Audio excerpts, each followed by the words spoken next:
What do you do, y'all? It's your girl Makeup and Travel, and for today's video your girl wanted to bring you guys another day in my bronzer week. This of course is my cream bronzer week. This is the second bronzer week for this summer season, so in case you haven't seen the first bronzer week, which was all powders, I will have that linked down below in all of the videos this week. Today I'm going to be showing you guys the Tower 28 Bronzino in Pacific Coast. This is currently their darkest shade in their range, and I just wanted to show you guys the bronzer. I have already done a couple of videos showcasing this bronzer where I gave you guys swatches, gave you guys a breakdown of the pricing, whether I liked it compared to other cream bronzers in my collection that I've recently purchased, all of that. I will have that video linked down below as well. And this is just a super basic look that honestly I have the time and the energy to put on before work, especially with me waking up a little bit early right now. So anyways, if you want to see how the bronzer is applied and kind of how I got this very bronzed but simple look, let's get to it.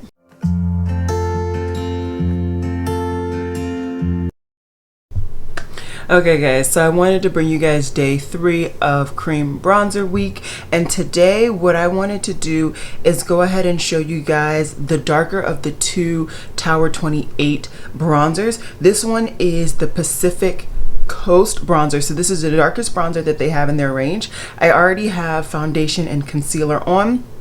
I use my sponge, and I do prefer to use a sponge with this product, so I'm just going to take the other part of my sponge and just dab in the zones that I like to bronze in.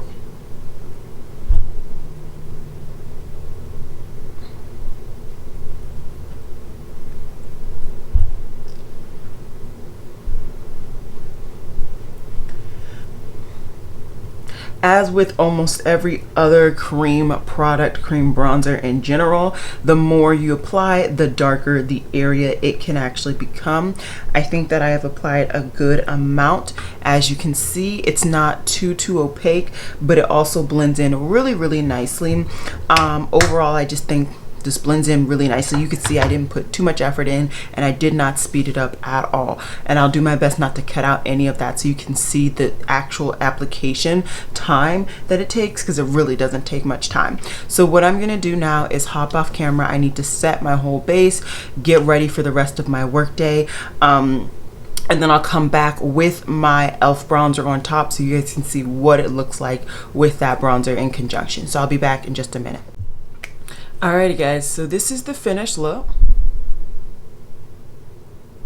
I went super basic because I'm actually going to be heading to work in like an hour and a half or so, but this is it. I have used the combination of my Tower 28 Pacific Coast bronzer and my e.l.f. bronzer that is from my project pan. I really like that this is a deeper base, and this is actually just overall a really good base. It is nice and sticky. Depending on how you like to use your cream bronzers, you may like this even if you do powder on top. I find that this is one of the stickier bronzer creams, so it will actually stick to that powder, and then I feel like even the bronzer that I would put on top of the powder sticks even more.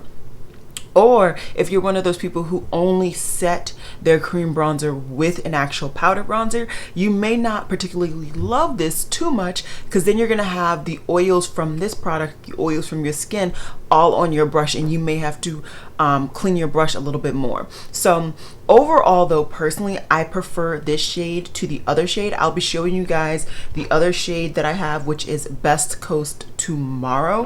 Hopefully that'll be helpful. And I'm going to try and do it around the same time again so that you guys can see very similar lighting situation. But yeah, that's pretty much all I got. I hope you guys enjoyed today's video. Check out tomorrow once again for the lighter of the two bronzers, and I will see you guys tomorrow. Alrighty guys, bye.